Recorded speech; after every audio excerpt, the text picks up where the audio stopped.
Bonjour, soyez bienvenus au Festival de la Chanson Eurovision 2018. Avec moi, Salvador Sobral. Bom dia. Olá, Dr. Paulo, bom dia. Bem disposto? Bem, obrigado. Caros colegas, bom dia. Sejam bem-vindos a mais uma formação, a mais um webinar, neste caso ao nosso módulo número 2 do curso EDOR. Espero que estejam bem dispostos e que esteja tudo bem convosco. Neste sábado, que é um sábado especial, porque temos o Festival da Canção em Lisboa e temos o Festival do Campeão no Porto, na Avenida dos Aliados. Muito bem. Dr. Paulo, a semana correu bem? Correu ótima, sim. Sim, muito bem. Hoje, neste módulo 2, qual é o nosso plano de trabalho para esta manhã? Ora, o módulo 2 vai ser totalmente dedicado aos fármacos. Temos ainda pendente a questão da avaliação, mas que será muito rápida, e terminaremos também com a dor musculoesquelética. No plano original que vos foi enviado, haveria também a dor oncológica, mas dada a extensão da mesma, passámos-la para o módulo 4. Portanto, hoje é um módulo eminentemente dedicado à farmacologia da dor. Muito bem, muito bem. Então, salientamos esse aspecto. Há aqui um ligeiro redesenho do programa, está bem? Nós tínhamos anunciado para hoje, na parte final deste módulo, a dor oncológica, mas essa parte vai, no fundo, ficar para o módulo 4, está bem? Porque achamos que realmente precisávamos de mais tempo para esta componente inicial do módulo de hoje. De resto, quero partilhar convosco algumas informações relevantes, nomeadamente houve um número adicional de colegas novos que estão a fazer este curso e que até estão pela primeira vez a fazer os nossos cursos no DoctorShare, que se inscreveram entre o módulo 1 e o módulo 2.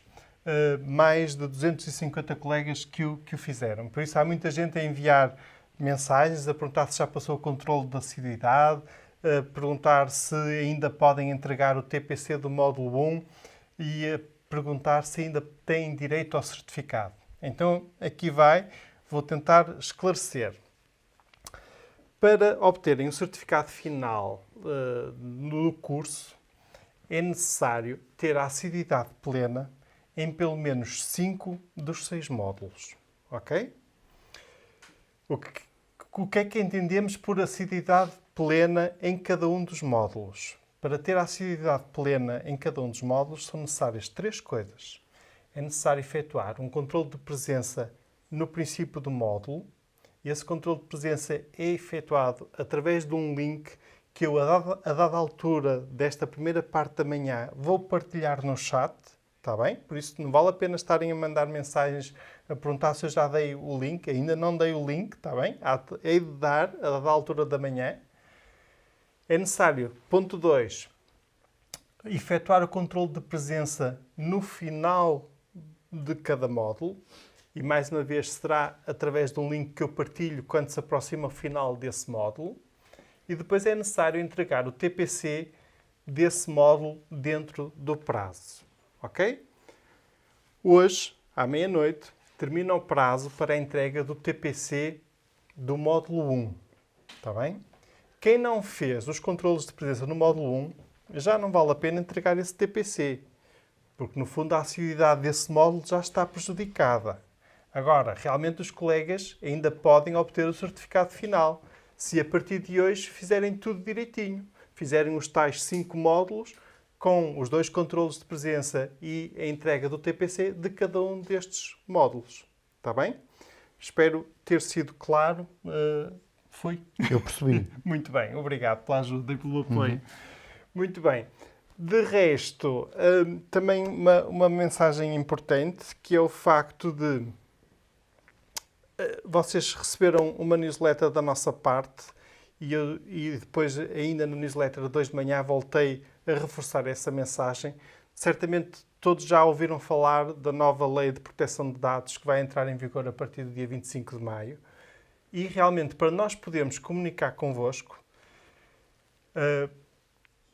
quer para vos enviar mails a anunciar o curso, a avisar ou dar informações relevantes em relação aos novos módulos, quer para vos enviar mails com conteúdos relevantes do portal MG Familiar, quer mesmo para eu vos enviar um mail depois com o certificado final do curso, mesmo para poder, por exemplo, construir a pauta do curso, para vocês poderem ir acompanhando aquilo que nós recebemos do ponto de vista dos nossos controlos de presença, do vosso TPC, eu preciso da vossa autorização expressa. Está bem? A partir do dia 25 de maio, aqueles colegas que não tiverem ativado esse consentimento, essa autorização, eu não vou poder comunicar com eles. E por isso é de vital importância, até para o futuro do nosso projeto, do MG Familiar do Dr. Share, que vocês façam e deem esse consentimento. Assim como a partir de hoje, nos formulários de controle de presença, existe lá uma frase que, no fundo, é uma forma de vocês darem esse consentimento para eu depois poder colocar o número da vossa cédula nas pautas. Está bem? Além disso, ainda estamos a implementar outras medidas no Dr. Share, que depois anunciarei, para ficarmos completamente, em coerência e em conformidade com a nova regulamentação da proteção de dados. Muito bem. Lembro que este curso, o curso EDOR, resulta de uma parceria com a Grünenthal, a quem desde já endereço um grande e um sincero agradecimento. Sem essa parceria não seria possível concretizarmos esta atividade formativa, que tão bem recebida está a ser por vocês todos. E lembro que realmente a Grünenthal, nesta área clínica que vamos aqui abordar, tem produtos do seu interesse. E acho que para avisos já chega. Vamos ao trabalho. Muito bem. Muito bem. Passo-lhe a palavra. Obrigado. Está bem? Ora, bom dia a todos, mais uma vez. Apenas para terminar a questão que estava pendente da avaliação da dor, e eu remeto para a circular normativa da Direção-Geral de Saúde, que chama mesmo avaliação da dor do adulto e da criança, e rever alguns dos conceitos em relação a este aspecto. E começaríamos, se calhar, por uma pergunta. Que ferramentas usa para a avaliação da intensidade da dor? Ok, começamos então já com a pergunta para os colegas responderem. Se eles quiserem. E então, normalmente na vossa prática clínica, qual destas ferramentas usa para avaliação da dor? Hipótese 1, escala visual analógica. Hipótese 2, escala numérica. Hipótese 3, escala qualitativa. 4, escala de faces. 5, todas. 6, nenhuma. 7, não tenho tempo. Já temos aqui várias respostas. Predomina, parece-me, a resposta 2, embora também existam alguns 1s e alguns 5s. Os 5s todas, 2, aquela que me parece realmente predominar é a escala numérica. A numérica, a número 2, sim. Exatamente. No fundo, todas estas escalas estão aprovadas e são escalas válidas. São escalas, muitas delas, unidimensionais. Aliás, todas as que estão ali são unidimensionais, apenas avaliam a intensidade da dor. A questão do não tenho tempo, é verdade. O estudo APEAL e alguns estudos que estão publicados dizem que muitas vezes a dor não é mensurada porque não há tempo numa consulta. E eu presumo que em 15 minutos falta tempo para muita coisa. E como eu já disse a outra vez, a dor é o parente pobre do sistema e como ainda não é um indicador de saúde, há tempo para avaliar quase tudo, menos a dor. Portanto, qualquer uma daquelas é válida e deve ser adaptada à população que estão a investigar. No fundo, para avaliarmos a dor, temos que acreditar no doente. Dor é aquilo que o doente diz que é, dor é aquilo que o doente diz que tem. A grande frase de Margot McFerry, de 1968, diz e dita o primado do doente. O doente é que sabe a dor que tem, porque a dor é subjetiva. Ao contrário de alguns colegas meus que dizem que veem a dor, eu gostava de saber como a veem e com que óculos, porque eu gostava de os comprar. Há alguma campanha que me terá escapado, porque eu não consigo ver a dor a não ser em ressonâncias magnéticas funcionais. Uma radiografia não me demonstra a dor, um ataque não me demonstra a dor. A dor é demonstrada por um ser humano consciente que me diz a dor que tem, classificando de acordo com a sua linguagem. É exatamente isso que diz a Direção-Geral de Saúde e diz que para avaliar a dor usamos escalas visuais, usamos escalas numéricas, que foi aquela que vocês mais nomearam, escalas qualitativas também bastante usadas e escalas de face são as mais usadas em todo o mundo. e, como eu vos tinha dito, são unidimensionais, apenas mensuram a questão da dor. Muitas vezes citamos as paisagens. Se viermos de férias e se decidirmos descrever uma paisagem, se eu só descrever uma paisagem em tons de verde ou de branco, alguém fica com uma ideia do sítio onde estive, mas muito pequena será a ideia. Portanto, descrever a dor com uma escala, é apenas mensurando a dor, sem ver o impacto dessa dor na vida humana e nas atividades de vida diária, pode ser pequeno, pode ser pouco conhecimento, mas é alguma coisa.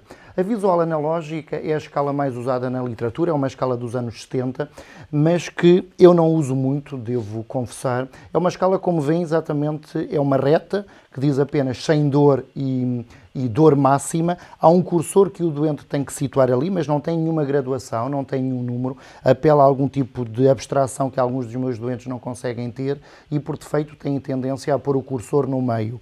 Não uso a visual analógica, mas se tiverem população que a possam usar muito bem. Lembrem-se que quando aplicam uma escala destes tipos não têm só que usar o horizontal. Alguns doentes não têm capacidade de olhar para uma escala horizontal, não têm capacidade de abstração de ver que num extremo está zero dor, no outro máxima dor, e às vezes o que sugerimos é rodarem a escala e verticalizarem. Porque alguns doentes entendem quando eu digo que a dor zero é cá em baixo e a dor máxima é lá em cima, e eles aí conseguem ter mais capacidade de visualização de toda a trajetória da dor que poderão ter em termos de gradativos. Portanto, é uma das escalas disponíveis. A que eu mais uso é esta, é a numérica, de 0 a 10, em que o doente tem que me dizer de 0 a 10 que dor tem, sendo que 0 é não ter dor nenhuma e 10 é a pior dor que já teve, é a pior dor que imagina que possa existir, é usarem uma linguagem que o doente perceba e podemos, no fundo, fazer uma história da dor. Qual é a dor máxima que teve, por exemplo, durante a semana, durante as últimas 24 horas, qual é a dor mínima, qual é a dor média, e se o doente não perceber outra vez a escala horizontalizada, há que a verticalizar para ver se ele consegue ter mais opinião, sendo que o 0 está cá em baixo e o 10 lá em cima. É sem dúvida a escala que eu mais uso e eu acho que é a mais usada em Portugal, por ser simples, de 0 a 10, quase todos os doentes percebem uma questão numérica, têm que ter algum tipo de alfabetização para perceber números. Se não perceberem números, há uma escala qualitativa. Portanto, perguntar a um doente se não tem dor, se tem uma dor mínima, se tem uma dor média, se tem uma dor moderada, usar a linguagem que o doente entenda, ou a dor máxima. Portanto, é uma qualitativa. Outro tipo de escala qualitativa, vamos falar dela à frente, é muito usada em crianças, é a escala do Ongen-Baker, a escala de faces, em que as criancinhas, e por favor não infantilizem idosos, eu sei que alguns softwares que estão nos cuidados primários usam a escala de faces. A escala de faces é uma escala, como vêem, infantiloide, é uma escala para crianças e não para todas as crianças. A pediatria segue doentes até aos 18 anos, não vão aplicar uma escala destas, obviamente, aos 18 anos, porque um indivíduo de 17 anos entende escalas numéricas, entende escalas qualitativas, mas uma criancinha entende uma face que possa ser mais plácida ou mais tristonha e sabe guiar-me na sua dor e no seu sofrimento. Depois tem outras escalas mais complexas e procurem na internet, estão disponíveis as versões. A PAINED é uma escala de heteroavaliação. Portanto, até à data falámos nas escalas de autoavaliação, estamos na heteroavaliação. Quando têm doentes não competentes e que não conseguem avaliar a dor porque têm déficits cognitivos, por exemplo, e a PAINED, o nome vem disso, avaliação da dor numa população de doentes com Alzheimer, mas hoje em dia é usada em quase todos os contextos de geriatria com populações não comunicantes, por exemplo, com afasias globais, e eu olho para o corpo do indivíduo e vejo como é que está a dor. E, portanto, olho para o comportamento do indivíduo, para a face, para o corpo, se está a gemer, se está a respirar, e que quando eu lhe toco ou falo, se ele fica consolado ou não. Vejam, são 5 itens, cada um deles pontuado de 0 a 2. Ou seja, o mínimo da escala é 0 pontos, o máximo da escala são 10 pontos. É uma escala de heteroavaliação que podem usar, particularmente os médicos que trabalham em lares, em residências, se quiserem usar aos vossos enfermeiros. É uma escala que está traduzida e validada para a população portuguesa e é uma tradução do enfermeiro Luís Batalha de Coimbra. Outra escala, que é outra tradução e validação para a população portuguesa, é uma autoria do enfermeiro Renato Santos, de Viseu, é a PAC-SLAC. A PAC-SLAC é uma escala extremamente complexa, eu não a consigo usar se acharem que tem âmbito para usar. São 60 itens divididos em 2 grandes grupos aqui e outros 2 aqui, portanto são 4 grandes grupos em que eu tenho que ir marcando a existência de estes problemas todos que vão por aqui. São 60, extremamente difícil de usar, foi validada para populações com déficit de comunicação, mas eu não tenho território para estar a mensurar 60 itens, duvido que também tenham, mas para dizer que no âmbito da investigação está disponível, se quiserem avançar por aí. Outra escala, esta sim muito usada em ambientes de consultas hospitalar, nomeadamente em consultas de dor, em algumas consultas de paliativos e também na investigação em MGF, é o Inventário Resumido da Dor. O BPI, este Inventário Breve da Dor, permite que o doente marque numa figura o ponto doloroso, tem um diagrama corporal em que o doente aponta e faz uma coloração na zona que lhe dói e põe o doente também a graduar a sua dor, qual foi a dor média, a dor mínima, a dor máxima que teve, não está aqui, mas esta escala na parte de trás tem o impacto das atividades na vida diária, portanto, a sua dor quanto interferiu com a comunicação, com a relação, com a alimentação, com a marcha, estamos numa escala aqui permite ver a dor em vários prismas, não é uma unidimensional, estamos nas escalas multidimensionais e que mensura o impacto da dor na vida da pessoa, portanto dá uma dimensão mais abrangente do impacto da vida da pessoa. Também está disponível, está traduzida e validada para português pelo grupo da FMUP, e, portanto conseguem encontrá-la facilmente e usá-la porque está validada para a nossa população. Outra escala, também traduzida e validada para a população portuguesa, é a escala mais usada em geriatria, particularmente nos países francófonos. Estamos outra vez com uma tradução e com uma validação para português pela enfermeira Irondina Guarda. A Doloplus é usada em geriatria, também extremamente complexa, não a consigo usar. Mede o impacto da dor do ponto de vista motor, do ponto de vista psicoemocional e, como veem, é uma escala de graduação prospectiva. Eu recebo um doente que, se tiver 3 num determinado item, com a minha intervenção farmacológica ou não farmacológica, pressupõe-se que durante o internamento ou durante uma atuação domiciliária eu consiga ir reduzindo essa dor. Mas, como veem, não é uma escala simples para usar em 15 minutos de consulta. Poderão deixar ao cuidador principal para preencher em casa. É a escala que vão usar em populações geriátricas e, particularmente na literatura francófona, aparece muito o Doloplus. Na Direção-Geral de Saúde, em relação às recomendações da dor na infância, na população pediátrica, dizem exatamente isto, que as crianças, a partir de determinada idade, identificam números, identificam aspectos qualitativos e eu tenho que ir adaptando a escala, porque o desenvolvimento da criança é assaz rápido e eu tenho que me adaptar a diferentes escalas, mas a mais usada em criancinhas que entendam as faces é a Wong-Baker. A partir do momento que andam na escola ou na pré-escola e identificam números e os aspectos de graduação qualitativa, posso avançar para outro tipo de escalas. Não falo, mas podem ver na guideline, das escalas em populações específicas, porque há escalas como a FLAC, como a NIPS, em neonatos, na primeira fase de desenvolvimento da criança, em crianças no hospital ligados a ventilador, ligados a máquinas, mas são populações tão específicas que alguém que esteja interessado, é uma questão de ir à Direção-Geral de Saúde e ver também a avaliação da dor no recém-nascido, se vos interessar. Como a maioria de nós trabalha com doentes adultos, não vou estar focado nestas escalas para neonatos. Em relação à dor neuropática, o que é que eu faço? Se eu suspeito que um doente tem dor neuropática e, como vimos no módulo 1, aquele doente que diz que tem formigueiros, picadinhas, dormências, o que é que eu faço com estes doentes? Tenho que pensar que, se calhar, esta dor não tem uma iminência nociceptiva, terá, se calhar, uma importância neuropática.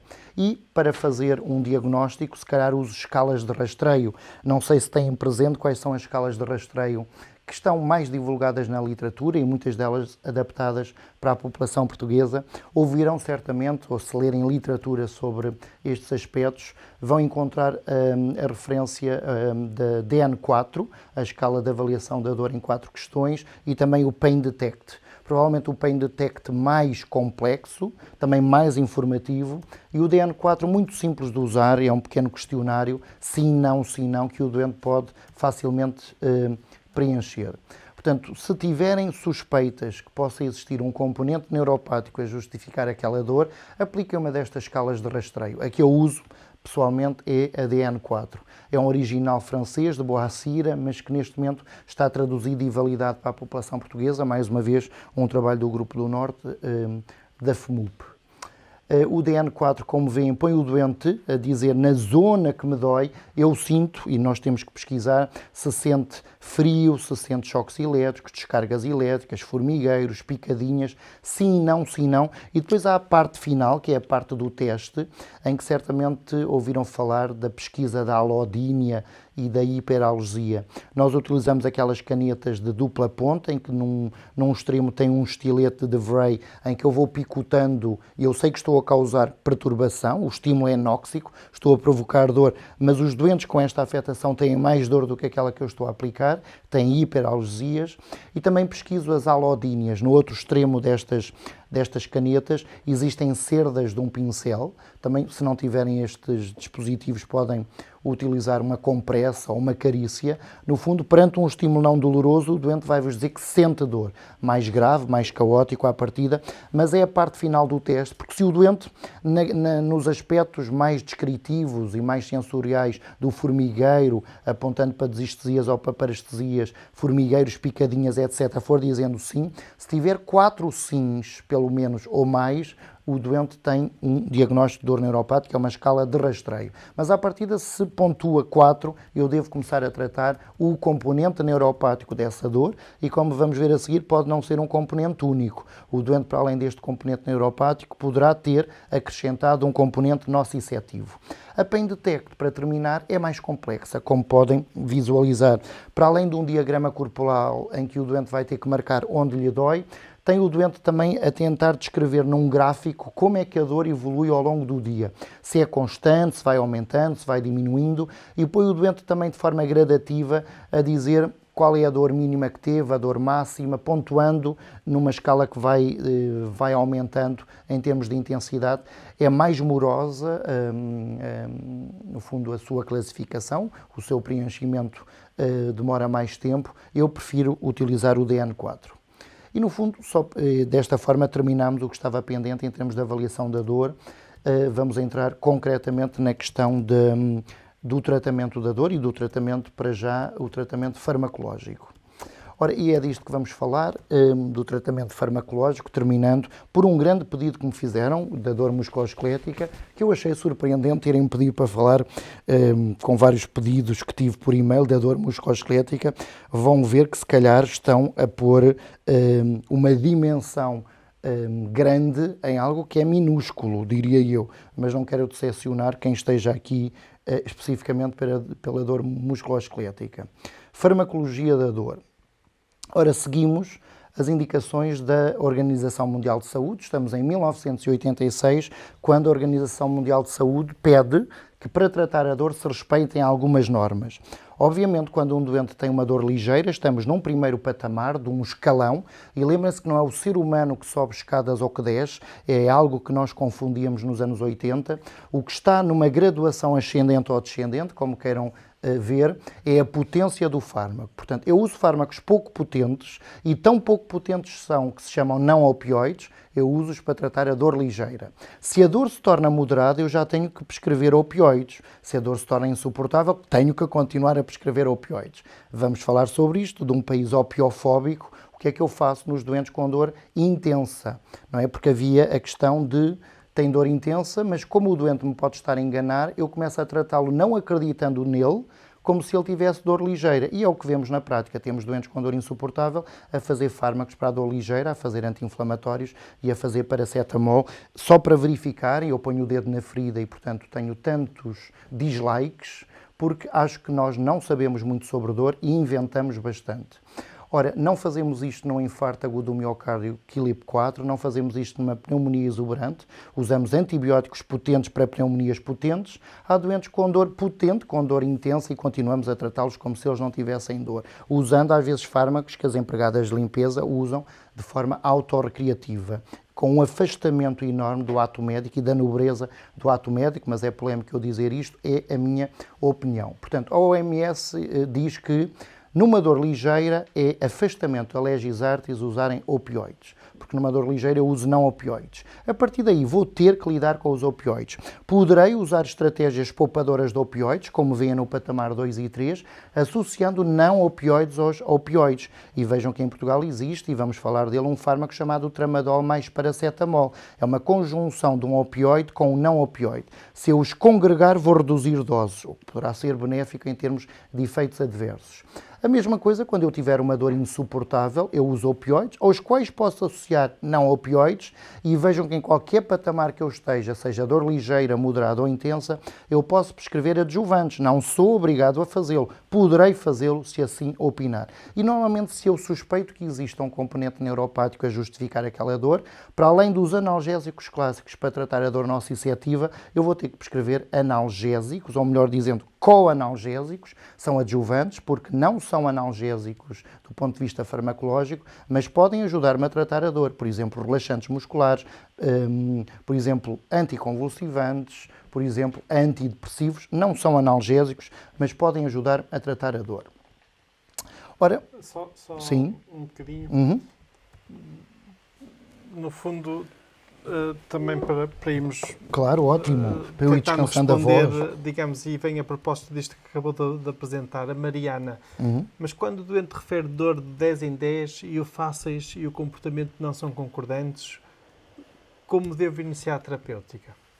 Se calhar não deve iniciar a terapêutica, deve avaliar bem o doente, não é? Porque isto não é um doente dizer um número e eu começo logo a atacar. Tenho que não me esquecer que sou um técnico e, portanto, para além do número que o doente identifica, não posso banalizar a semiologia médica, não posso banalizar os exames complementares do diagnóstico. Não pode jamais confrontar o doente que diz que tem dor de 10, dizendo não acredito, não tem nada, porque nós não estamos ali para acreditar ou para desacreditar ninguém. Um doente que tem dor de 10 tem um sofrimento de 10 que poderá não ser físico, mas pode ser emocional, pode ser social, pode estar desempregado, pode estar num processo de luto de um filho, o que seja, e o seu sofrimento ser mensurado como 10, mas aquela dor não é de 10.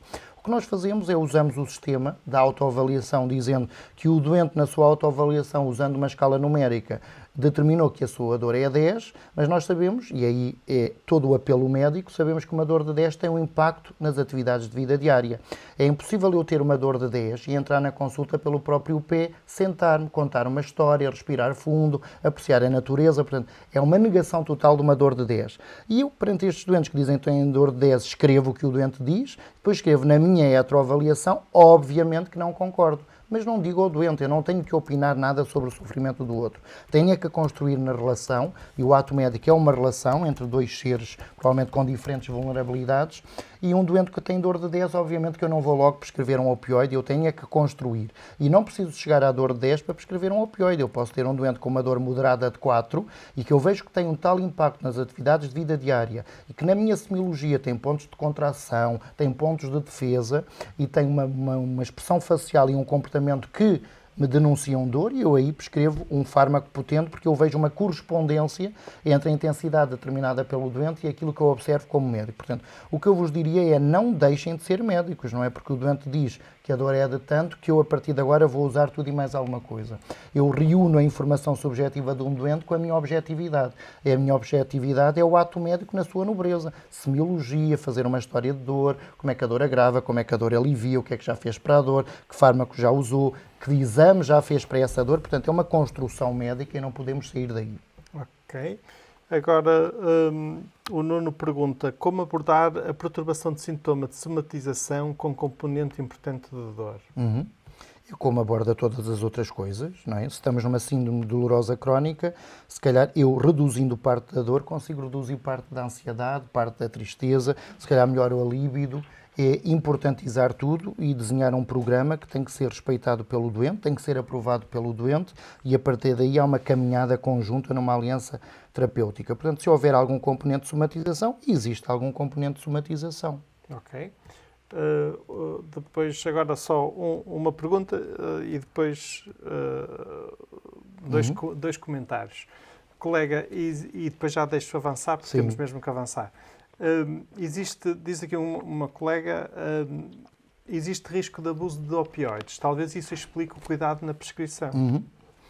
Existe risco de abuso de opioides, existe risco de abuso de anti-inflamatórios, existe risco de abuso de antibióticos. Existe risco de abuso de consultas médicas frequentes, existe risco de abuso de benzodiazepinas e existe risco de abuso. E a medicina é realmente lidar com tudo isso. Não é por medo que exista algo que eu não vou prescrever, porque eu não posso condenar um ser humano a um sofrimento. E a bioética diz isso. Eu tenho um ser humano em sofrimento, ainda que seja abusador de fármacos, eu tenho que prescrever porque eu não consigo deixar de ser médico às vezes. Coisa que eu vejo que acontece, mas eu não vou para isso, senão o Dr. Carlos aborrece. Portanto, tenho o risco, tenho que levar com o risco, obviamente, e aí tenho que tomar medidas, e vamos falar delas, para diminuir esse risco. Mas não é porque eu acho que há risco, eu não vou prescrever analgésicos, porque condenar um doente a sofrimento é afastamento do ato médico. Não foi para isso que viemos para a medicina. Viemos para a medicina para esclarecer, para opinar e para desenhar programas e doses e fármacos de acordo com o doente e com o seu conhecimento. Tal como eu, numa comorbilidade renal não posso usar alguns fármacos, numa comorbilidade cardíaca também não, e não é porque o doente mereça ou não, é porque eu não posso deixar de ser médico. Se existe risco de abuso, eu tenho que tomar em conta essa consideração para a escolha de fármacos. Se calhar se existe risco de abuso, se calhar não vou usar opioides miopuros e se calhar vou usar agonistas e antagonistas, mas já vamos à definição destes fármacos. Ok. Os comentários que eu tinha para partilhar têm a ver com os slides. Uhum. Os colegas têm vindo a pedi-los. Sim, eles pedem muita coisa. Inclusive está aqui um comentário que diz os slides são todos da Grunenthal, é por isso que não podem ser partilhados. Os slides são todos da Grunenthal, empresa alemã, e que tem um amor extremo por estes slides e por isso não os cede e não os partilha. Ok. Ok, pronto. Realmente, colegas, os vídeos ficam disponíveis para visualização durante todo o curso e vocês podem realmente visualizar os vídeos e, pondo em ecrã máximo, muitas vezes até conseguem ler atentamente os slides, mas para realmente partilhar os slides, isso me permite, no fundo, por questões de direitos de autor dos slides, não temos consentimento para partilhar os slides. Já tínhamos anunciado isto no primeiro módulo, não vale a pena estar a insistir, porque a resposta está dada e é esta. Pronto, está bem? Podem enviar um e-mail, por favor, à Fundação Grunenthal, dizendo que façam uma edição, se calhar a 4ª edição do Manual de Dor Crónica. O Manual de Dor Crónica tem tudo isto que eu estou a dizer. Alguns slides são retirados do Manual de Dor Crónica, tem uma série de capítulos, alguns dos quais eu escrevi, e que tem esta informação toda. Nas 3 edições que a Fundação Grunenthal fez do manual, não houve grande adesão. Aliás, alguns deles acabaram por ser dados assim, sem qualquer critério, porque como era um manual de dor, não cativou muita gente. Se calhar agora os interessados, que estão a chegar a este curso pela primeira vez, se tiverem um grande interesse, se calhar sugiram à Fundação Grunenthal que edite normalmente, outra vez, o Manual de Dor Crónica, agora na sua 4ª edição, uma vez que apareceram novos fármacos, e se acharem que o vão ler, não é? Porque normalmente para endireitar secretárias ou cadeiras, ele não é grande coisa, porque eu já vi uma vez um manual desse a endireitar uma secretária num gabinete médico e, portanto, se calhar não é para isso que se fazem estes manuais, apesar de a cor ser tentadora porque é verde. Os colegas estão a perguntar se seria possível fornecer o manual em PDF. Não, obviamente. Eu não sei se os colegas sabem o que são direitos de autor.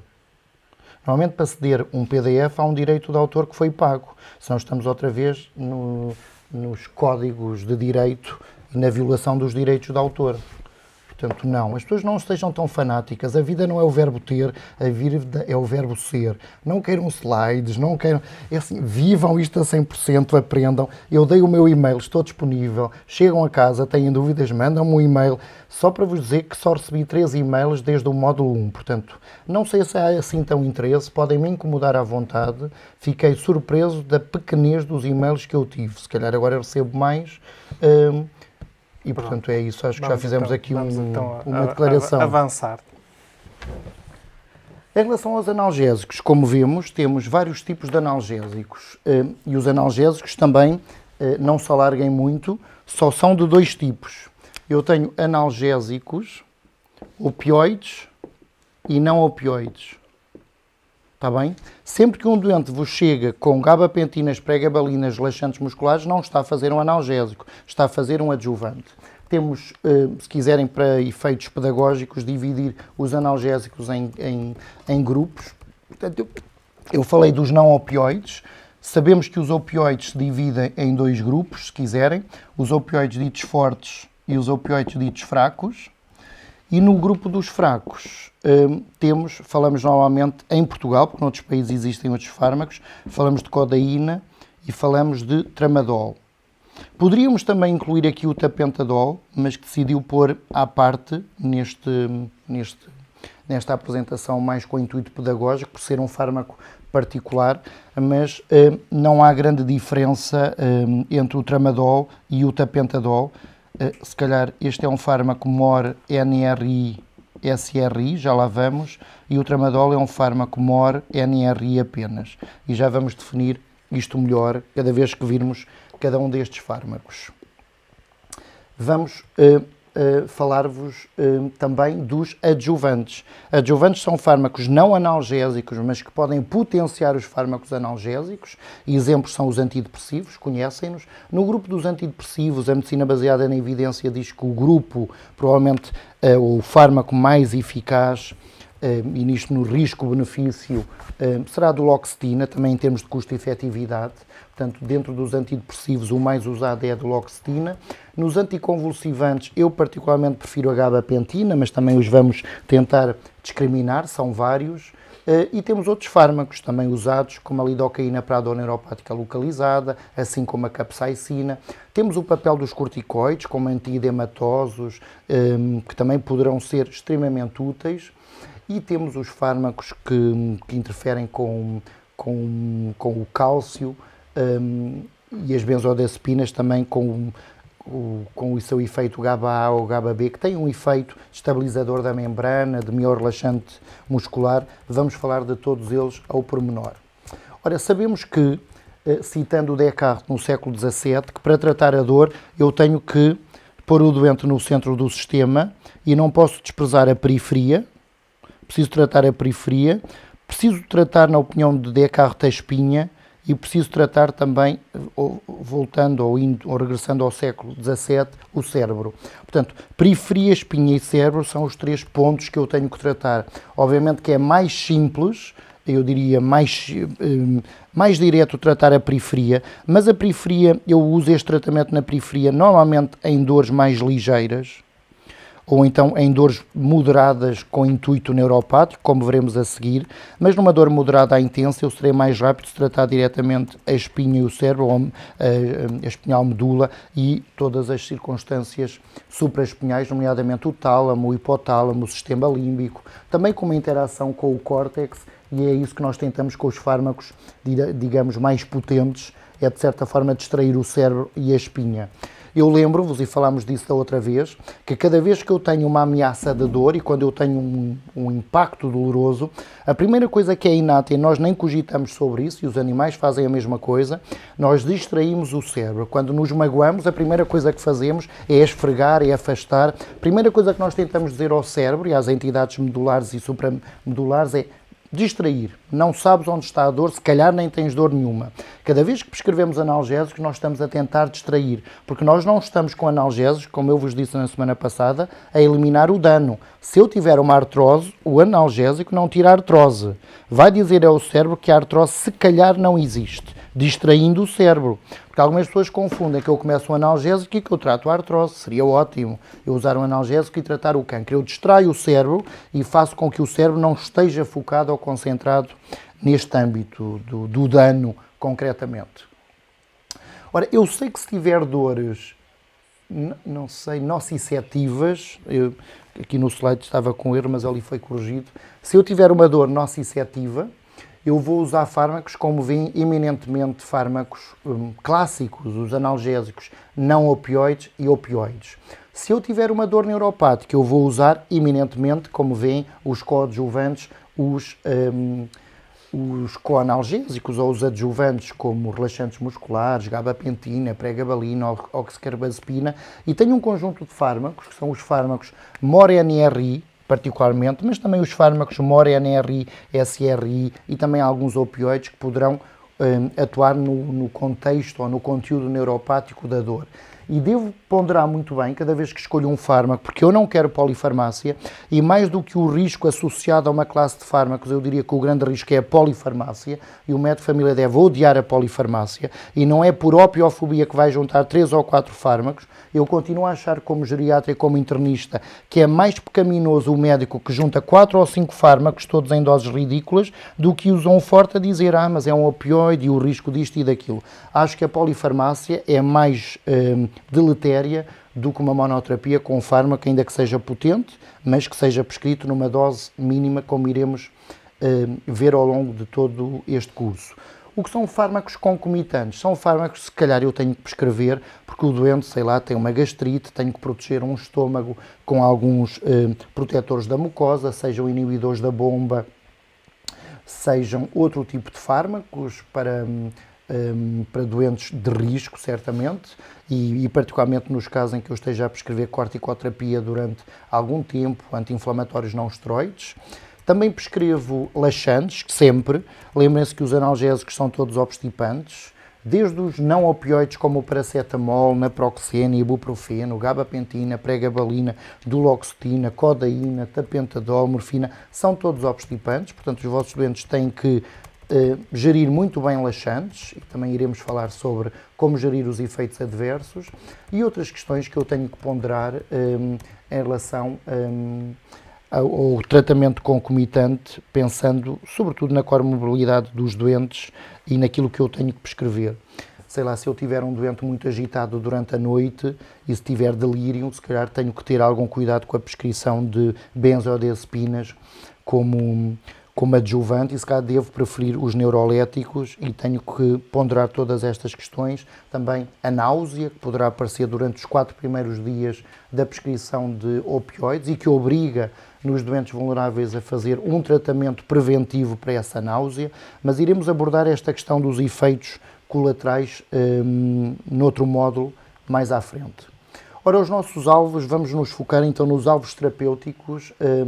E se eu quero abordar e se eu quero tratar a periferia, eu vou usar fármacos que atuem sobretudo à periferia, e eu estou a falar dos analgésicos não opioides, os vulgares anti-inflamatórios, se quiserem, são os mais usados para tratar a dor à periferia, quer tomados de forma sistémica, por via oral, quer aplicados por via tópica, as clássicas pomadas de anti-inflamatório, que eu diria para o doente muito idoso são mais seguras, e os estudos randomizados controlados versus placebo dizem que são eficazes e têm uma vantagem, podem ser usados durante muito tempo, porque eu não estou, de certa forma, a tomá-los por via sistémica, por via oral, e vou ter menos impacto do ponto de vista cardiovascular, do ponto de vista gástrico, do ponto de vista renal, e tenho que tomar estes cuidados.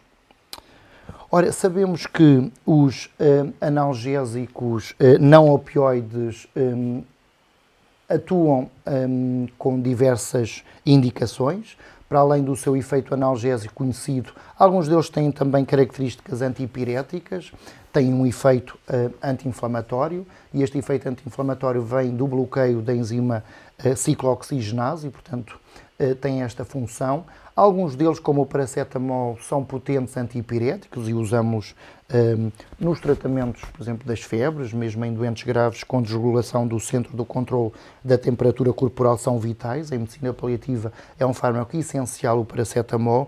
Diria que na dor moderada a intensa eu desprezo, mas como vão ver, porquê? Sei que é um fármaco muito privilegiado em Portugal e também não vejo, vem sempre com a questão do risco dos opioides e o risco das insuficiências hepáticas e das hepatites fulminantes, porque o paracetamol é responsável por uma morte mundial de vez em quando. Alguém que abusa do paracetamol, se calhar por falta de outro tipo de prescrições, e o paracetamol mata, é tóxico para o hepatócito, portanto terão que ter também esse cuidado.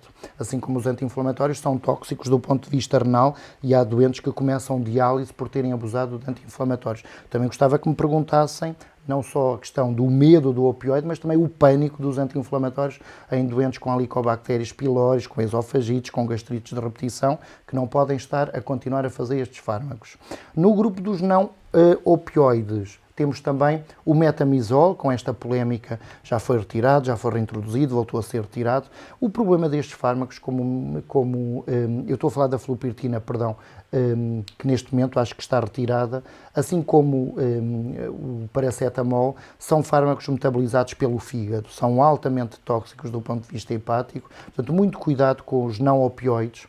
Por regra, quando é que nós usamos um não opioide? Usamos um não opioide na dor ligeira e na dor aguda. Portanto, não são fármacos para a vida. São fármacos que nós tomamos de vez em quando. Temos uma dor de cabeça, porque batemos com uma estrutura corporal em qualquer elemento e precisamos de fazer um fármaco de efeito rápido, mas também temporariamente a duração, ou seja, o tempo que eu vou fazê-lo há de ser muito curto. E é neste contexto que nós pensamos nestes fármacos não opioides, dor ligeira, muito usados, e particularmente na dor aguda. Ninguém faz cronicamente paracetamol, aliás, há estudos sobre isto. Não se usa paracetamol na artrose do joelho, na artrose da anca, na lombociatalgia. O BMJ tem um artigo sobre isso, porque o efeito que o paracetamol terá em uso continuado será um efeito de 30%. Como se lembram, 30% é efeito placebo. Numa lombalgia crónica usamos outro tipo de fármacos. Está aqui um colega nosso, o Miguel, a perguntar: existe algum fármaco analgésico que não mascara a febre? Analgésicos existem, os opioides. Não têm um efeito tão antipirético como tem o paracetamol e os anti-inflamatórios não esteroides.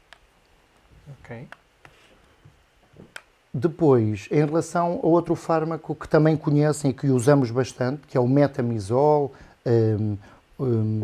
conhecem-no certamente, ou dipirona, em alguns livros, é um fármaco analgésico com conhecidos efeitos antipiréticos também e tem uma grande função espasmolítica. E tudo o que seja dor visceral associada a órgãos e a contraturas de esfíncteres, seja cólica renal, seja cólica vesicular, tudo o que seja dor visceral é um ótimo fármaco como antiespasmódico.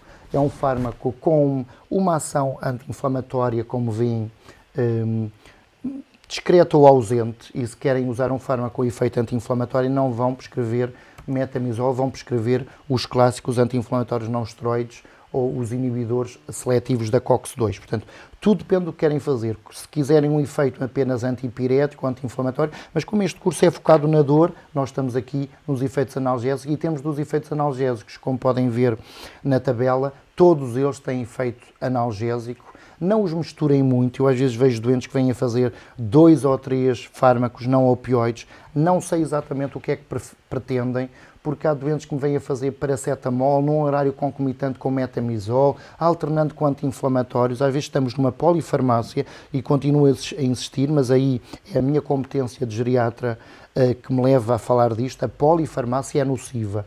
Todos estes fármacos são metabolizados pelo citocromo P450. Cuidado com as suas potenciações e, portanto, não abusem destes fármacos em esquemas de polifarmácia só porque andam a fugir dos fármacos mais potentes. Vendo um a um, paracetamol, conhecem, não tenho assim muito de novo a dizer sobre paracetamol, como sabem. Paracetamol é um fármaco extremamente usado em Portugal, de venda livre também, como sabem. Acho que não deveria ser de venda livre, acho que a partir da 325 devia ser receita médica obrigatória, por causa e os hepatologistas têm-se pronunciado sobre isso, sobre as hepatites a paracetamol. Usamos pouco tempo, nunca ultrapassamos a dose de 4 gramas. Obviamente, se o usarem com outros fármacos, não têm que chegar a essa dose de 4 gramas. 4 gramas seria numa monoterapia, mas 4 gramas para um idoso é muito paracetamol. E para uma dor intensa, não sei o que pretendem, mas não há de ser tratar a dor, provavelmente é reduzi-la alguma coisa. É um fármaco hepatotóxico e é, se calhar, o cuidado que têm que ter com o paracetamol. Na dor ligeira, esporadicamente, é um excelente fármaco e têm que saber que existe, mesmo que não estejam focados no paracetamol, o vosso doente está porque é o que compra naturalmente na farmácia e já está a fazê-lo de alguma forma em casa. Os anti-inflamatórios não esteroides, sejam os clássicos anti-inflamatórios, sejam os novos, mais recentes, os inibidores da COX-2, têm grandes efeitos analgésicos e toda a gente os compra e toda a gente os toma em doses que às vezes não são as recomendadas, mas eles vão potenciando e adicionando mais um, e são excelentes, são extremamente eficazes e o nosso doente sabe disso, mas o problema não é a sua eficácia porque é conhecida, são os seus efeitos adversos.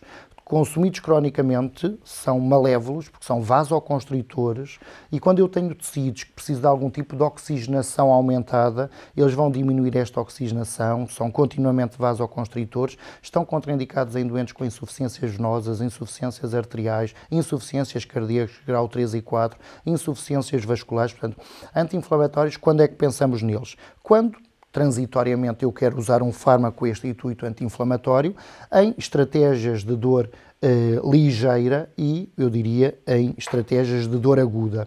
Cronicamente não fazemos anti-inflamatórios. Se os quisermos fazer, não há de ser pela sua ação analgésica, há de ser com a sua ação provavelmente imunomoduladora, porque se eu tiver uma doença com grande inflamação, eu posso usá-los como combate à inflamação, em doses ridículas, diria eu, porque eu a dor não preciso de a tratar com altas doses de anti-inflamatórios não esteroides, porque tenho outros fármacos para tratar a dor. Nos meus doentes, quando eu prescrevo anti-inflamatórios, uso, e está recomendado pela Sociedade Americana de Geriatria, usarem estratégias on-off. Faz uma semana a 15 dias, interrompe, se for preciso volta a fazer, tem um foco artrítico, se precisar de aumentar a dose transitoriamente numa semana, volta a fazê-lo, mas não estão a fazer altas doses durante a vida toda como a Carolina Deslandes, porque senão vão ter uma data de problemas cardíacos, vasculares, etc. Portanto, anti-inflamatórios, QB diria. Há doentes que vêm a fazer 2 e 3 em associação, não devem ser pessoas felizes, não são, do ponto de vista vascular, certamente. Lembrem-se que a maioria destes fármacos, quando são retirados do mercado, é por problemas cardíacos. Vejam o que aconteceu com os coxibos, que os primeiros que aconteceram provocaram infartos agudos do miocárdio, eles são altamente vasoconstritores. Ainda temos alguns coxibos no mercado português, Celecoxib, Etoricocoxib. Nos hospitais existe o injetável, o Parecoxib, mas são fármacos que nós usamos temporariamente nas dores mais agudas e nas dores mais ligeiras.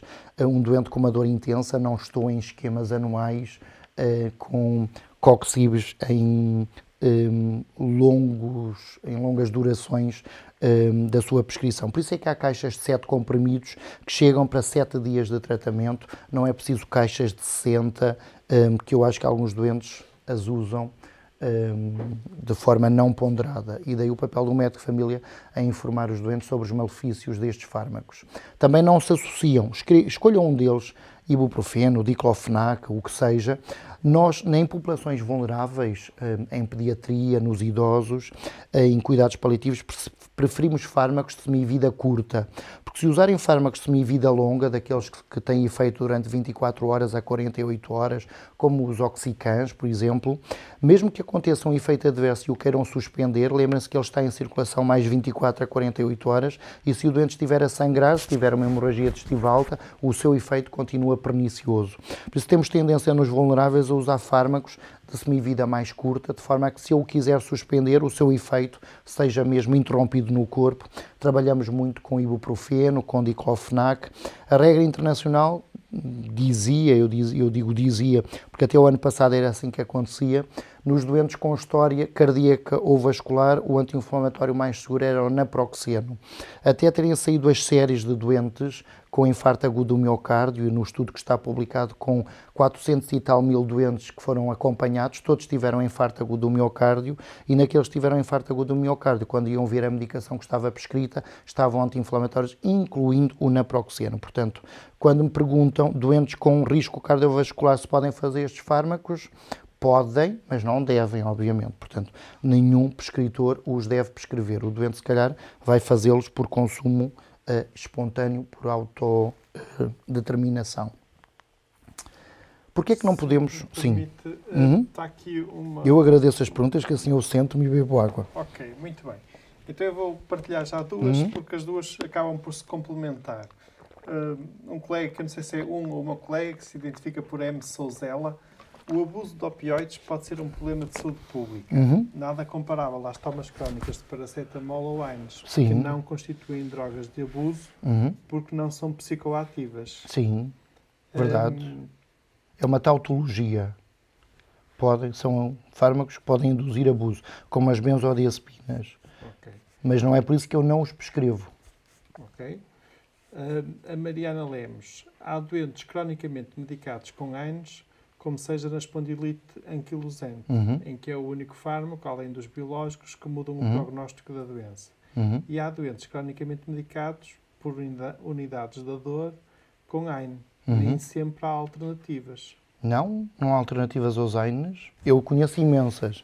Reparem o que eu estava a dizer. No caso da espondilite, o anti-inflamatório não está prescrito como analgésico. Está prescrito, como eu vos tinha dito, para modificar a doença. Porque os anti-inflamatórios podem modificar o curso da doença e não confundam. Este webinar é sobre dor, não é sobre modificações de doenças. Eu posso prescrever um anti-inflamatório, não é, para a doença, não confundam isto para a dor. Portanto, eu estou aqui a falar no tratamento da dor e não no tratamento das doenças. Portanto, temos que fazer aqui logo uma cisão.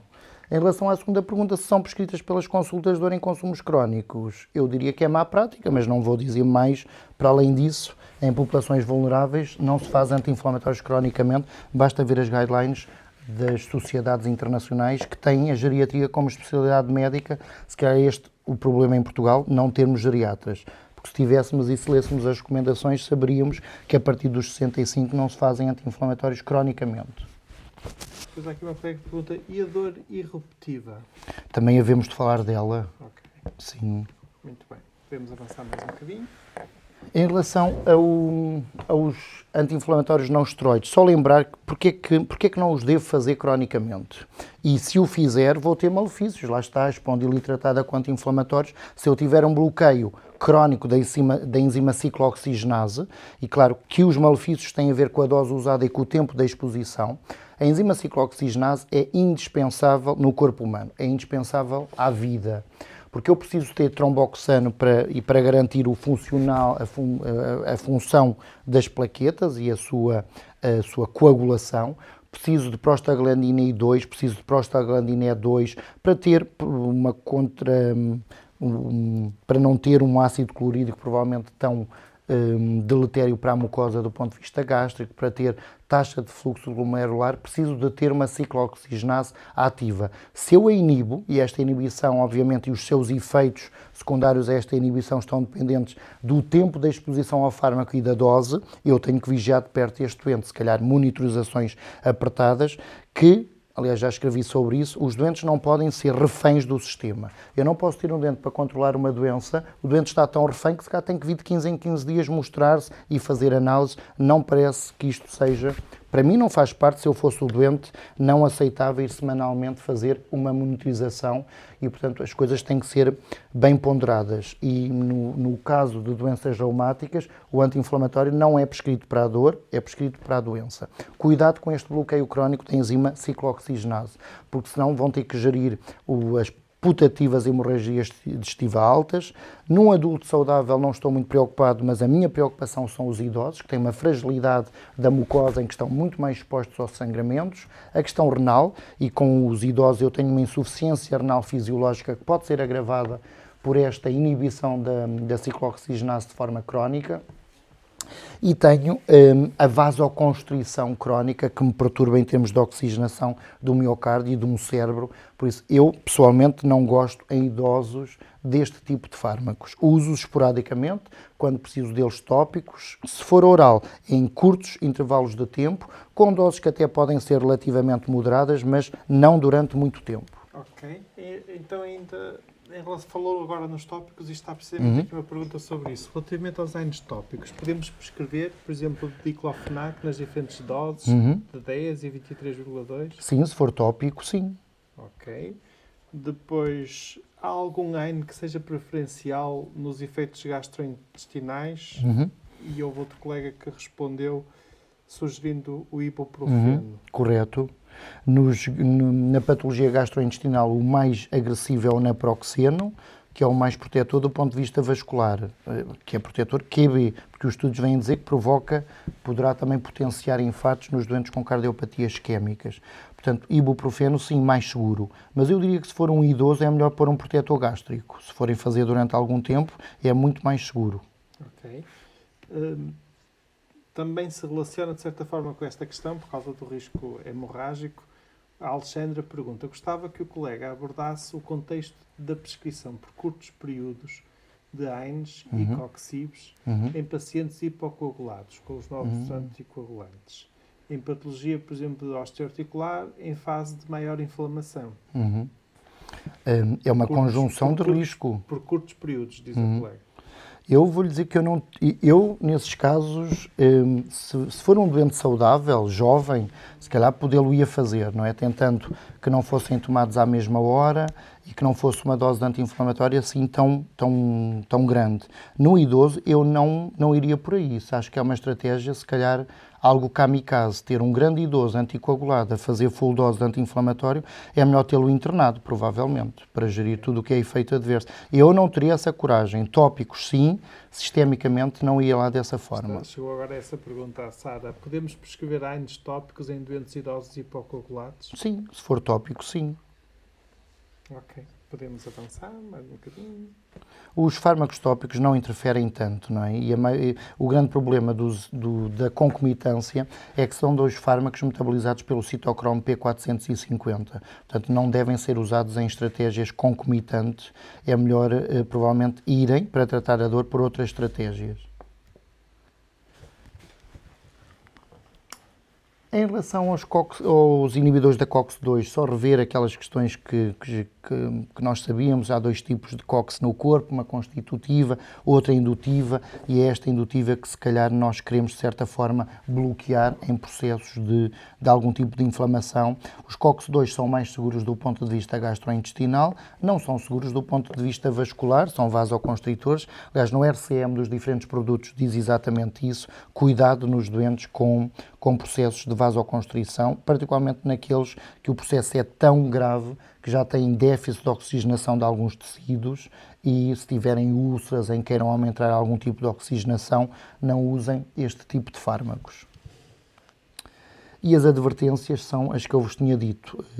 A questão dos efeitos gastrointestinais, o doente fica protegido, mas todos os anti-inflamatórios e todos os COX-IBs podem aumentar a pressão de mercúrio, portanto, cuidado com os doentes hipertensos. Todos eles podem levar ao aumento de 1 a 8 milímetros, dizem os estudos, da pressão de mercúrio. Portanto, vigiem de perto os doentes com hipertensão. Eu sei que a hipertensão neste momento é um indicador, não o queiram agravar com o consumo crónico destes fármacos, porque vão ficar com algum tipo de estenose vascular que explica um aumento da tensão arterial, e, portanto, vigiem de perto. E, outra vez, os doentes de risco são os mais idosos, que já têm uma comorbilidade hepática, renal.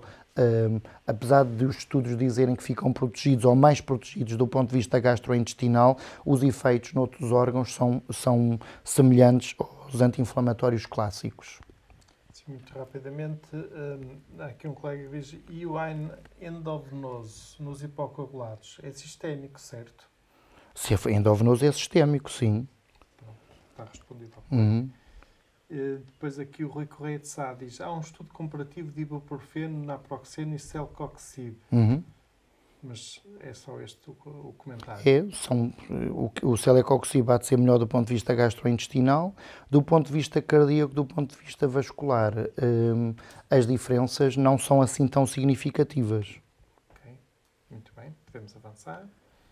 Outro fármaco que existe é o metamizol, a dipirona, conhecem-no certamente, bastante prescrito pelos seus efeitos mais centrais do que periféricos, tal como o paracetamol.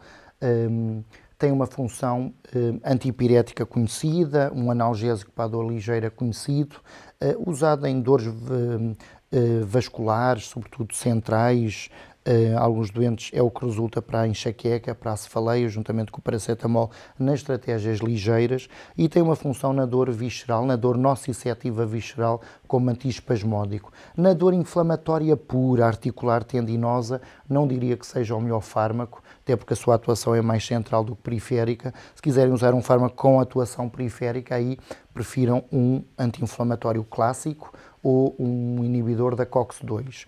Os efeitos adversos são conhecidos, e tenham cuidado com o uso destes fármacos, particularmente em doentes que fizeram quimioterapia, que fizeram algum tipo de imunoterapia em que possa haver um risco de alguma imunodepressão, porque eles afetam a série branca com processos da granulocitose, e em doentes, se calhar, oncológicos, não seria o fármaco que eu mais teria tendência a prescrever, e tal como o paracetamol, são potentes e hipotensores. Portanto, se calhar, idosos com baixo débito e que façam estes fármacos vão ter, se calhar, episódios de lipotímia, vão ter, se calhar, quedas precipitadas pelo consumo continuado. É também um fármaco para ser feito de vez em quando, nos processos de cólicas, nos processos espasmódicos, nas dores ligeiras, sobretudo mais centrais do que periféricas. Flupirtina, eu não sei se já foi reintroduzida, tinha sido tirada do mercado, não acompanho ao dia como estão as coisas. É um alerta que vos deixo para estes fármacos metabolizados pelo fígado. Não podem ser tomados cronicamente, como já sabíamos. Havia doentes a fazer flupirtina há 1 ano, não vem nas recomendações e, portanto, houve aí na Europa alguns problemas do ponto de vista P450. Flupirtina está no grupo dos analgésicos, porque é um analgésico, está no grupo dos não opioides, porque não é um opioide, e há aqui uma dúvida sobre como é que será o seu efeito, qual será o seu mecanismo de ação. Postula-se que poderá inibir na fenda sináptica a recaptação de noradrenalina, de serotonina, tal como fazem alguns antidepressivos, que poderá ter um tipo de atuação mediada pelo receptor GABA, não concretamente pelas prostaglandinas, como fariam os outros analgésicos, particularmente os não esteroides. O seu mecanismo de ação não está bem documentado, mas sabe-se que tem efeitos analgésicos. Não pode, mas isso é uma regra que eu diria para todos, particularmente para os médicos de família que me estejam a ouvir e se estiverem a seguir idosos, até porque o estudo nacional, como vimos na semana passada, diz que a dor é mais prevalente nas idades avançadas, não pela idade cronológica, mas pelo tempo da exposição ao dano, e o estudo diz que acima dos 65 anos a prevalência da dor é de 60%, portanto, acima dos 65 anos, cada 6 dos vossos 10 doentes terão dor. Não usem estes fármacos porque os idosos já têm algum tipo de insuficiência hepática fisiológica e renal. Mais cuidado têm que ter com o uso continuado destes fármacos que têm perturbações ou que têm interferências hepáticas e renais. Quando eu quero fazer bloqueios mais a nível da espinhal medula e mais a nível supraespinhal, se calhar tenho que pensar noutro tipo de analgésicos que não atuem só à periferia, como os clássicos anti-inflamatórios, que são fármacos analgésicos não opioides, e aí tenho que crescer para os opioides com todos os malefícios e com todos os benefícios dos opioides. Durante a atividade médica temos que ponderar benefícios, malefícios. Deixo claro que para o Infarmed deixar existirem opioides em Portugal é porque até à data a medicina baseada na evidência diz que o benefício há de ser superior ao risco. Tudo o que disseram nos e-mails e tudo o que me têm dito é verdade. Tem efeitos adversos, tem o risco do doente ter efeitos adversos, sem dúvida alguma, os efeitos aditivos, tudo o que possam conhecer, verdade. Até a prova em contrário, a medicina baseada na evidência diz que o benefício é superior ao risco e têm que viver com isso. Não está escrito em lado nenhum que não os podem prescrever, têm que avaliar caso a caso, obviamente, o vosso utente, mas isto é a regra da medicina e é o que aprendemos nas faculdades de medicina e tornamos mais robusto este conhecimento ao longo da vida.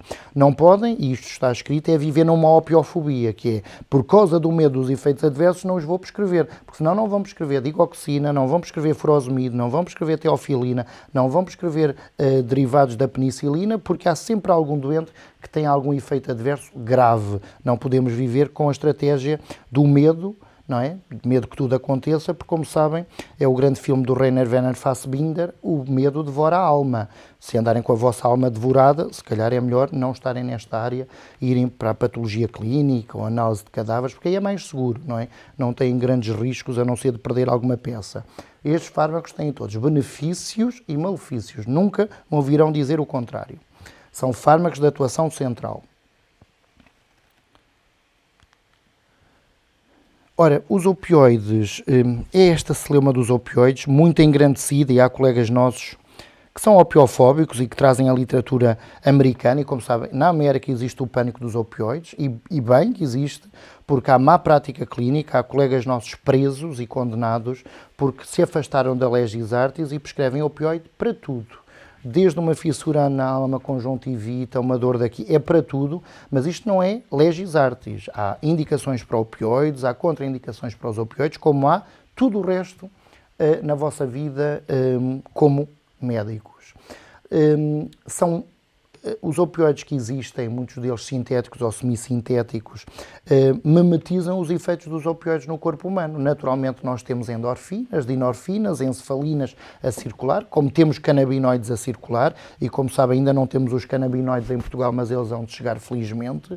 O que nós fazemos com os opioides é mimetizar o que eles precisam de fazer no corpo humano. Quando eu tenho déficit de opioides endógenos, se calhar tenho que ajudar o meu corpo a controlar a dor. Não estou a injetar uma estranheza. O meu corpo tem naturalmente opioides, não precisa do meu médico para eu ter opioides no meu corpo. Eu preciso de opioides quando a dor é moderada, insuportável. Poderão dizer, mas não há alternativas? Há imensas alternativas aos opioides. A questão é a que custos, a que riscos, e há imensas medidas não farmacológicas, também o doente tem acesso a todas as medidas não farmacológicas, porque há doentes que dizem que há acupuntura, mas que pagam, que há hidro não sei o quê, mas que pagam. Certamente quem gera populações riquíssimas, se calhar podem pôr o doente numa tina, não é, com agentes físicos 24 horas durante 365 dias e não precisam de prescrever nada. A maioria deles não tem dinheiro para as medidas não farmacológicas, portanto, nós usamos fármacos, também opioides. Não é esta questão de dizer tenho que usar tudo antes de chegar aos opioides. O meu corpo não pensa assim. Usa opioides e canabinoides cada vez que precisa deles. E nós tentamos mimetizar. Certamente têm efeitos adversos imensos, como os anti-inflamatórios, como os antibióticos, como as xantinas, imensos efeitos adversos. Mas, continuo a dizer, para o Infarmed os comercializar é porque os seus benefícios continuam a ser superiores ao risco. Não se afastem, é da legis artis. Portugal é sabido que tem a menor utilização de opioides em quase toda a Europa. É o país que menos usa opioides, isto é a tal opiofobia. Acho que começa nas faculdades de medicina, na minha opinião, polémica certamente, mas minha. Existe opiofobia nas faculdades de medicina, existe opiofobia nas faculdades de farmácia, existe opiofobia nas faculdades de enfermagem. Esta opiofobia que nos é ditada dizendo que causam depressão respiratória, não os prescrevam. Eu gostava que me dissessem a mesma coisa nas benzodiazepinas, porque midazolam causa depressão respiratória também. E as benzodiazepinas são muito prescritas em Portugal. Os antidepressivos têm risco de síndromes serotoninérgicas, que alguns cursam com convulsões e com coma, mas continuam a ser prescritos. Eu só gostava que estes fármacos, os seus malefícios, fossem também proporcionais e também tidos em conta quando eu falo dos malefícios dos outros fármacos todos, porque parece que estes é que são o crime. Eu uso opioides em populações de 100 anos, de 80 anos, de 90 anos, não tenho efeitos adversos considerados graves, mas porque sigo de perto estes doentes e porque respeito muito os opioides e porque as doses que eu uso são ridículas. Se usarem altas doses de opioides, vão ter grandes efeitos adversos, sem dúvida. Mas não venham dizer que os opioides são perigosos. Eu digo sempre que o prescritor é perigosíssimo, mais perigoso do que o próprio fármaco. Ora, quando eu continuo a ter médicos a prescrever tramadol 200 de 12 em 12 em primeiras consultas, digam-me se isto é boa prática clínica. E dizem, mas é um fármaco do segundo patamar. Mas a dose prescrita é de terceiro. Portanto, cuidado com os opioides, nunca me virão dizer o contrário, cuidado com os opioides, mas é o mesmo cuidado que tem que ter com outros fármacos centrais, obviamente. Ora, nós, dizem os estudos, não gostamos muito de opioides em Portugal, ao contrário do resto da Europa, que os encara como fármacos. Não vou falar dos Estados Unidos da América, porque aí não estamos na boa prática clínica. Há narcotráfico nas consultas, há clínicas que são criadas realmente só para prescrever. Aliás, há colegas que prescrevem por mês 1 milhão, 2 milhões, coisas que nem nos passam pela cabeça, mas não estamos na boa prática clínica, tanto não estamos que alguns estão a ser condenados nos Estados Unidos da América. Não ouço falar disto na Europa e vejo países que são considerados mais quadrados do que nós, como a Alemanha, prescreve mais opioides do que nós, o Reino Unido mais opioides do que nós, dentro da proporção. Também não estou a dizer prescrevam opioides. Os opioides não são só para a dor. Os opioides são para tratar a dispneia moderada à intensa, a diarreia moderada à intensa, a tosse moderada à intensa. Portanto, quando um doente estiver a fazer um opioide, não pensem que ele tem dor, porque ele pode estar a fazer um opioide não por causa da dor, mas também por causa da dor, obviamente. Se virem os gráficos e nos últimos dados do IMS sobre esta questão, de facto, quando nos focamos no uso, e aqui para comparar países, usa-se um indicador que é a dose diária disponível per capita, porque os países são muito diversos, obviamente. Portugal per capita, e comparando as doses com os outros países, como veem, estamos abaixo dos outros países ditos latinos, que acham que a dor faz parte da vida e que sobem escadarias imensas, como Espanha e Itália. prescrevemos menos opioides do que esses países e, portanto, temos ainda um longo caminho a fazer nesta área. Aqui no gráfico podem ver que há países que prescrevem bastante mais. Eu não consigo ler o nome dos países, lamento, vou ter que me sentar. Não sei se algum de vós em casa consegue ler. Aqui está tão pequenino. O Reino Unido, aqui, como veem, em termos de cá em baixo, na última barra, tem o Reino Unido, que em termos de dose diária disponível, prescreve em termos de opioides fortes 2,6, como veem, enquanto que Portugal prescreve 1,6. A média anda aqui à volta de 2,2. Vejam a quantidade de países que está abaixo desta dita média, que são alguns deles, nomeadamente Portugal. Portugal é o que está mais baixo, como veem. Depois há países que vão prescrevendo os ditos opioides fracos, não é? Como o tramadol, a codeína, e Portugal, este tipo de opioides fracos, ainda vai prescrevendo um bocadito mais. Tem uma DDD de 1,1, portanto, prescrevem-se mais opioides fracos do que fortes, mas no total o conjunto de fracos e fortes está abaixo daquilo que seria pressuposto. Temos países como o Reino Unido, que é dos países que, considerado dos que trata melhor a dor, concretamente no final de vida é dos melhores países para morrer, porque os doentes têm acesso a consultas de dor facilitadas e a consultas de cuidados paliativos. Portanto, vejam que ainda temos algum caminho a fazer em Portugal em relação a esta área, e não é só nos fortes, é também nos fracos. Nós usamos tudo para não chegar aos opioides, porque as faculdades de medicina assim nos ditam. Não temos ainda um programa de dor nas faculdades de medicina. Se forem às faculdades de medicina alemãs, têm um programa desenhado de dor, em que as pessoas aprendem a dor como doença. Os médicos portugueses ainda acham que a dor é um sintoma, e como a dor é um sintoma, não a tratam agressivamente. Temos aqui algumas perguntas e também, no fundo, para o informar, que faltam cerca de 10 minutos para a hora que habitualmente fazemos o intervalo. E, colegas, lembro que já partilhei várias vezes o link para o controle de presença inicial deste módulo, está bem? Se às vezes alguns de vocês estão a ver em ecrã pleno, podem não estar a ler o chat, e por isso chama a atenção agora oralmente para fazerem e não se esquecerem de fazer o controle de presença inicial neste módulo. Eu então, se calhar, antes ainda de avançarmos mais nos opioides, tenho aqui ainda algumas questões que se calhar serviriam para estes 10 minutos, que seria ainda relativas aos AINES ou uma componente mista, AINES e opioides. Por exemplo, o Pedro Dias pergunta: qual a opinião relativamente ao Etodolac? Segundo estudos, aparenta ter menor risco gastrointestinal que o naproxeno e menor risco cardiovascular que o ibuprofeno. Confirma-se? Sim. Okay. É um ótimo fármaco em consumo curto, em poucas doses. Okay. Eu nunca direi mal dos anti-inflamatórios, no sentido de podem prescrevê-los. A questão é, pouco tempo na dor ligeira, são excelentes. Ok. Ana, pergunta, os jovens, no idoso, não têm essa tendência para essa hiperprescrição. Pergunta: e o papel da petidina em contexto de dor aguda no serviço de urgência? Deve ser preferida ao tramadol, por exemplo? É um opioide dito fraco, é um neurotóxico, por isso é que não o encontram em consumo crónico na comunidade. Porque é que ele é mais usado? Na dor visceral poderá ser menos constritor do esfíncter Dodi.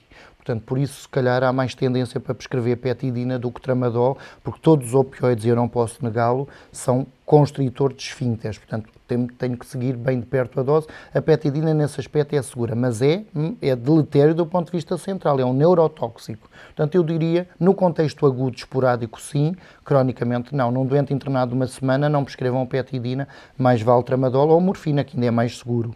Ok. O outro colega perguntou: e a sua opinião sobre nimesulida? Não prescrevo. Também foi retirado em alguns países da Europa e acho que não devem ir por aí. Só num doente muito saudável. Ok. Se ainda tiverem algum. Mariana Lemos. Felizmente é a maioria. Em medicina geral familiar, nós são saudáveis, não é? Felizmente. Com uma grande proporção da população saudável. Mariana Lemos, mas às vezes acontece prescrever tapentadol e o farmacêutico dizer ao doente que o estou a tentar matar. Sim. É verdade. Os farmacêuticos saem de escolas opiofóbicas, portanto, é exatamente como os médicos. Têm pânico de ver opioides prescritos. e põem-nos em causa. Mas isso acontece porque a colega não empoderou o doente. A colega que me desculpe, os meus doentes não acontece tal coisa. Porque eu passo 10 minutos a explicar o que é que vai acontecer na farmácia. Portanto, eu descrevo o que é ele entrar na farmácia e tudo o que lhe vão perguntar. E não deixo que sejam farmacêuticos a estragar o meu caminho. Agora, o Hugo pergunta, qual o risco real de fazer opioides, por exemplo, tramadol, durante décadas? Os estudos que estão de uso de opioides em consumo crónico estão feitos e o risco é o risco dos outros fármacos. Tudo depende da dose que é feita, eminentemente, e da comorbilidade do doente. Mas há doentes que eu tenho a fazer opioides há 10 anos e estão vivos. Estão a fazer doses ridículas. Ok, mas do ponto de vista de efeitos adversos... Eu não tenho efeitos adversos, porque eu trato os efeitos adversos. Os meus doentes precocemente começam laxantes, precocemente começam procinéticos, e como eu não associo os opioides a fármacos centrais, portanto não tenho efeitos centrais que me preocupem. Mas vamos falar disso tudo. Okay. As pessoas é que já estão a pensar não vir ao módulo 3. De efeitos de dependência... A dependência está estudada nos opioides, não é o principal problema. O risco dos opioides é a obstipação e suboclusões.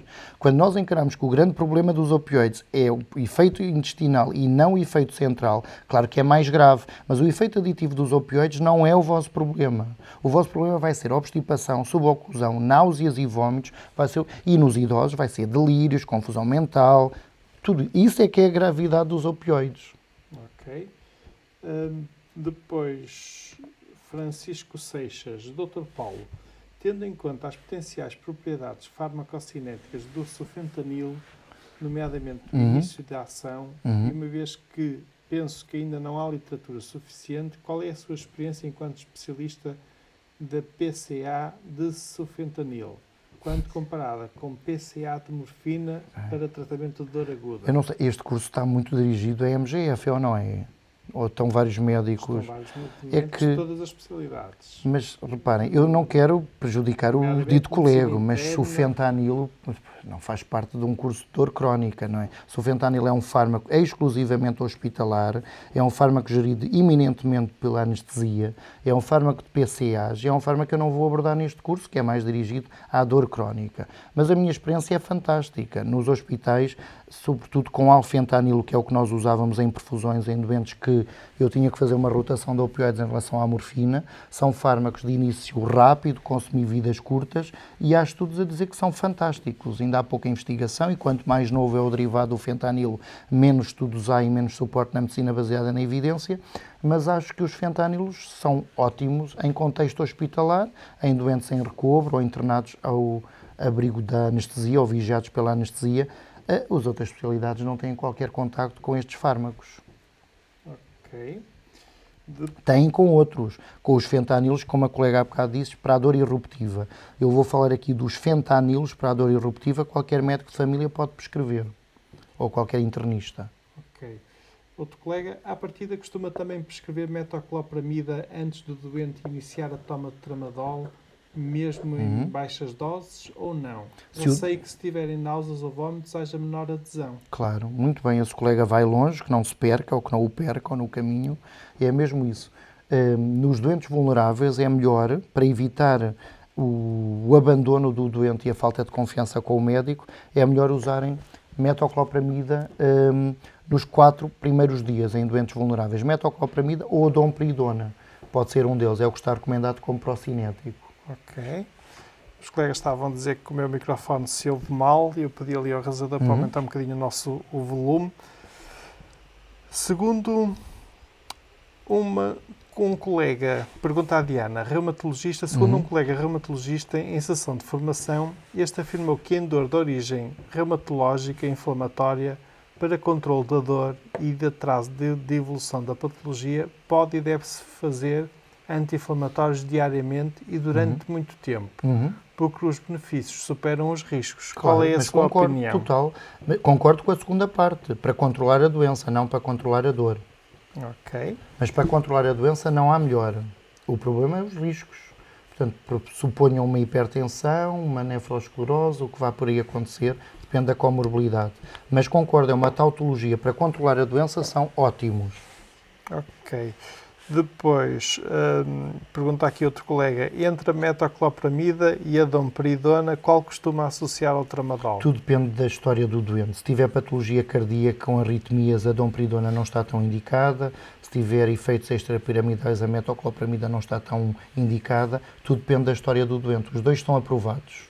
Eu diria que começo por fazer bloqueio dopaminérgico e tenho tendência a prescrever domperidona, e depois prescrevo também bloqueio serotoninérgico, aumentando, se calhar, a potência ou eficácia com a metoclopramida, mas tenho tendência a começar por um patamar mais baixo. Mas vai haver um capítulo em que vamos falar disso. Ok, muito bem. E vamos então agora para intervalo. Posso só acabar esta parte? São 2 slides. São? Então, sim, muito bem. Não é? Porque tem a ver com isto que estávamos a dizer. Eu disse-vos que nós prescrevemos pouco opioides, mas no total, se formos olhar para os fármacos ditos todos juntos, vejam que Portugal está ao nível do resto da Europa no uso de fármacos concomitantes para a dor. Portanto, se pusermos a medicação da dor toda junta, como veem aqui neste gráfico, Portugal está ali em 25,2. Diz que a média ou a mediana dos países anda à volta de 26, Portugal está aqui com 25, mas vejam à custa de que temos analgésicos como o resto da Europa. É à custa, como veem, dos anti-inflamatórios não esteroides. Portugal tem uma tratabilidade com anti-inflamatórios não esteroides, mais do que, por exemplo, a Holanda, como veem, mais do que a Espanha, mais do que a Itália. Portanto, nós conseguimos chegar aqui a esta linha média à custa de quê? De paracetamol que vamos prescrevendo e de anti-inflamatórios não esteroides. E aí, no bolo dos analgésicos, cumprimos, porque atiramos tudo lá para dentro, particularmente anti-inflamatórios não esteroides. Já no setor dos opioides, ali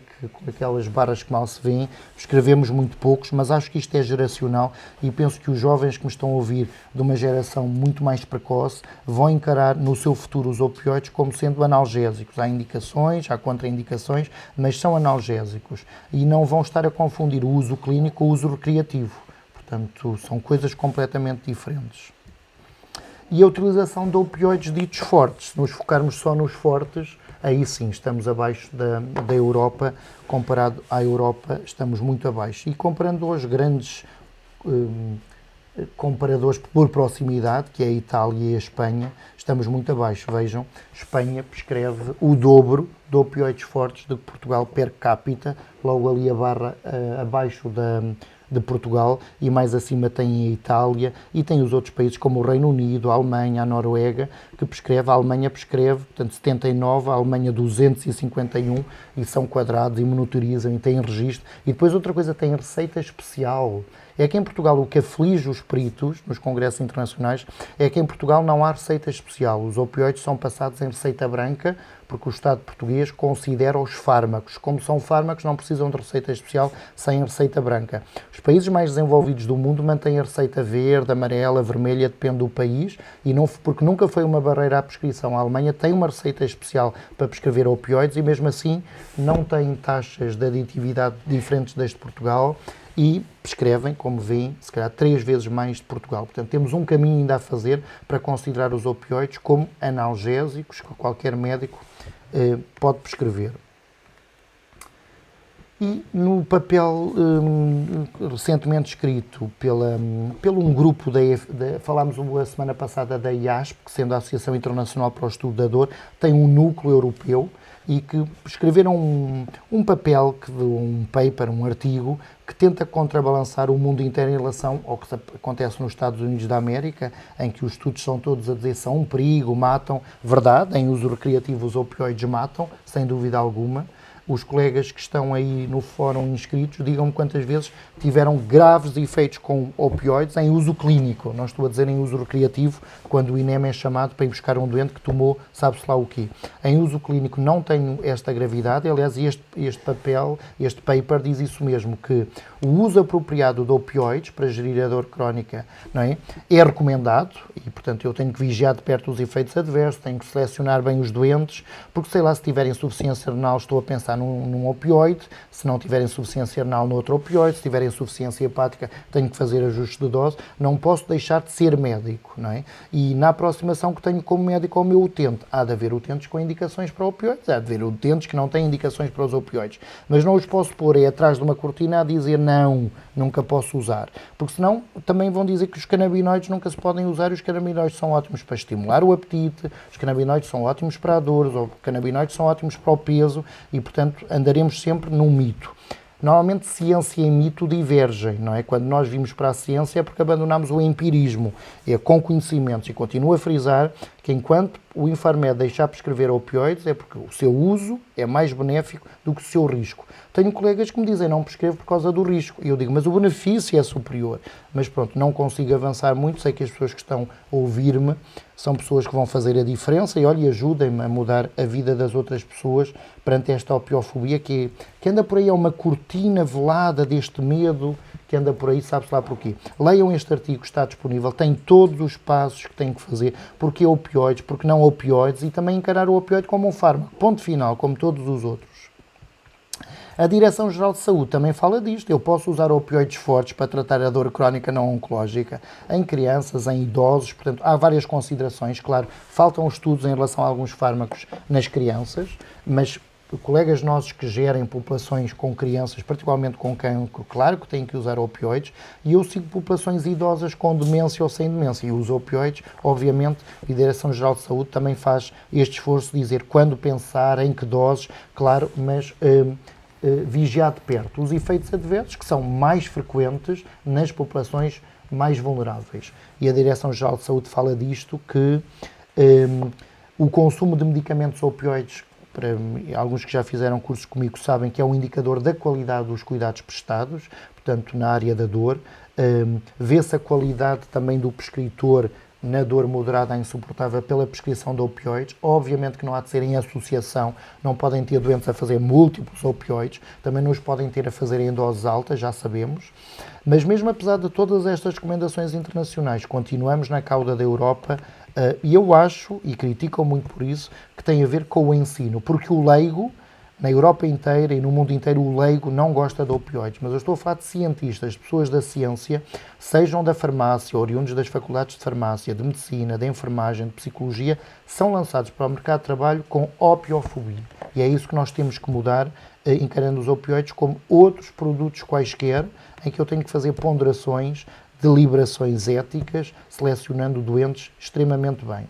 São eficazes, sabemos, e têm efeitos a vários níveis, por isso melhoram a qualidade de vida. Aliás, nós só pensamos na qualidade de vida quando pensamos em bolos e em sexo e pensamos nas endorfinas como recompensa. Claro que estes fármacos têm essa recompensa, mas têm outros efeitos para além da recompensa, endorfinas, dinorfinas, encefalinas. Dr. Paulo, temos que ir Sim, mesmo, para para intervalo, está bem? Colegas, vamos relaxar, vamos descansar um bocadinho. Tenho aqui já mais algumas perguntas da vossa parte para depois partilhar. Que cerca de 10, 15 minutos, mais ou menos entre as 11h45 e as 11h50 já voltamos, está bem? Até já.